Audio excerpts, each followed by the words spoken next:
In a small village where the red dust danced with the wind and the sun painted everything golden, there lived a girl whose eyes changed color with her moods. The villagers said she was different. They were right, but they didn't know just how special she truly was. Amara was born on a night when 2 moons appeared in the sky. The older women of the village whispered that such a thing had never happened before, and surely it was a bad sign. Her mother, Chioma, held her close and saw only beauty in her daughter's unusual golden eyes. As Amara grew, strange things began to happen around her. When she cried, rain would fall from clear skies. When she laughed, flowers would bloom out of season. When she sang, birds would gather at her window, joining her melody with their sweet songs. At first, the villagers tried to ignore these odd happenings. But when Amara turned 7, everything changed. During the harvest festival, she became upset when she saw some boys hurting a small dog. Her eyes flashed bright gold, and suddenly all the cooking fires in the village rose up like angry snakes, dancing in the air before dying out completely. "Witch," the village elder shouted, pointing a shaking finger at Amara. "She is a witch. She will bring destruction to our village." From that day forward, Amara's life became very difficult. Parents pulled their children away when she walked past. Market women refused to sell food to her mother.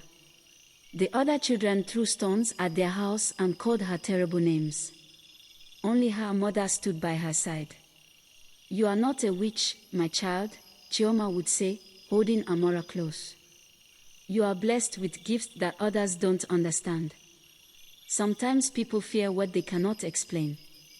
But even her mother's love couldn't stop the loneliness that grew in Amara's heart. She spent more and more time alone in the forest, where the trees didn't judge her and the animals didn't run away. In fact, the animals seemed drawn to her. Injured birds would hop to her feet, waiting to be healed. Lost baby monkeys would find their way to her, and she would help them return to their families. One day, while deep in the forest, Amara met an old woman she had never seen before. The woman's hair was white as clouds, and she walked with a tall wooden staff covered in strange carvings.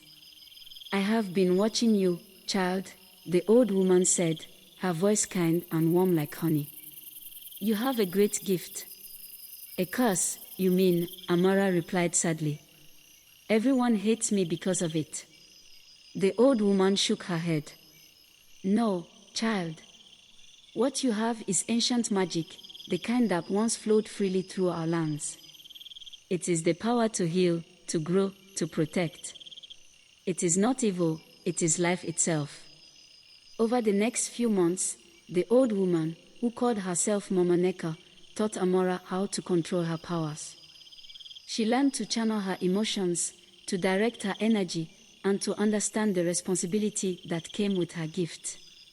"Remember," Mama Neka would say, "power without wisdom is like a river without banks, dangerous and destructive.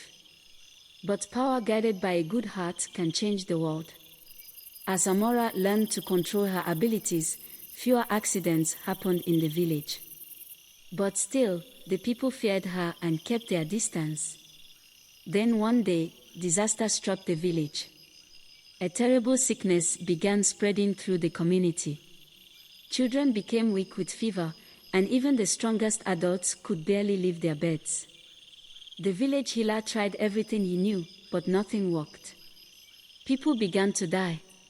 Amara watched from her window as more and more families hung the black cloth of mourning outside their homes. Her heart ached to help, but she knew they would never accept her assistance. One night, she heard crying from the house next door, the home of the very elder who had first called her a witch. His granddaughter, little Adana, was dying from the sickness. Amara couldn't bear it anymore. Despite her mother's warnings, she snuck into their compound under the cover of darkness. She found Adana burning with fever, barely breathing. Placing her hands on the sick child's forehead, Amara closed her eyes and remembered everything Mama Neka had taught her about healing. She felt the familiar warmth flow through her body, down her arms, and into the sick child. Her eyes glowed golden in the dark room. The elder woke to find Amara helping his granddaughter. He was about to shout for help when he noticed something extraordinary. Adana's fever was breaking. The child's breathing was becoming stronger. By morning, Adana was sitting up in bed, asking for food. The elder was amazed. Word spread quickly through the village about what had happened. More families began coming to Amara, begging for help. Despite their previous cruelty, she helped everyone who asked. House by house, person by person, she fought against the sickness. Her mother and Mama Neka helped her rest between healings, making sure she didn't exhaust herself completely. After 2 weeks of constant work, the sickness was gone from the village. No more black cloths hung from the houses. Children played in the street again, and the market was full of life and laughter. The village elder called a meeting under the great baobab tree. Everyone attended, including Amara and her mother. They stood nervously at the edge of the crowd, unsure of what to expect. We have lived in fear of this child, the elder began, his voice carrying across the gathering. We called her witch and cursed her name. But when darkness fell upon our village, when death walked among us, who came to our aid? This same child we feared. She used her power not for evil, but to save our children, our parents, our brothers and sisters. He walked over to Amara and took her small hands in his weathered ones. We were wrong, he said, tears in his eyes. What we called a curse was truly a blessing. Will you forgive us, child? Amara looked at all the faces around her, faces that had once shown only fear and hatred, but now shone with gratitude and shame. She thought about what Mama Neka had taught her about the power of forgiveness. Yes, she said simply. I forgive you. From that day forward, everything changed in the village. Amara was no longer the feared witch child but became known as the healer with the golden eyes. Children who had once thrown stones now brought her flowers and asked her to teach them about the plants in the forest. The market women saved the best fruits for her and her mother. Mama Neka continued to teach Amara, and as she grew older, her powers grew stronger. But now she could use them openly, helping not just her village but people who came from far and wide seeking healing. She taught others too, children who showed signs of the old magic. Remember, she would tell them, just as Mama Neka had told her, your gift is not a curse. It is a light to help others. Use it wisely, use it kindly, and never be ashamed of who you are.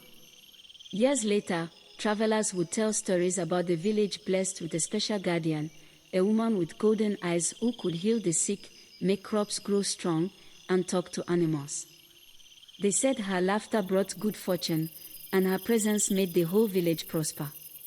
But the villagers would simply smile, remembering the scared little girl they had once feared, and how she had taught them the most important lesson of all, that what we fear most might actually be the very thing we need most in our darkest hours. And Amara. She lived happily, surrounded by love and acceptance, using her gifts to make the world a little better, one person at a time. Her story was told around cooking fires and passed down through generations, reminding people that true power lies not in the ability to cause fear, but in the courage to show kindness, even to those who once showed you none.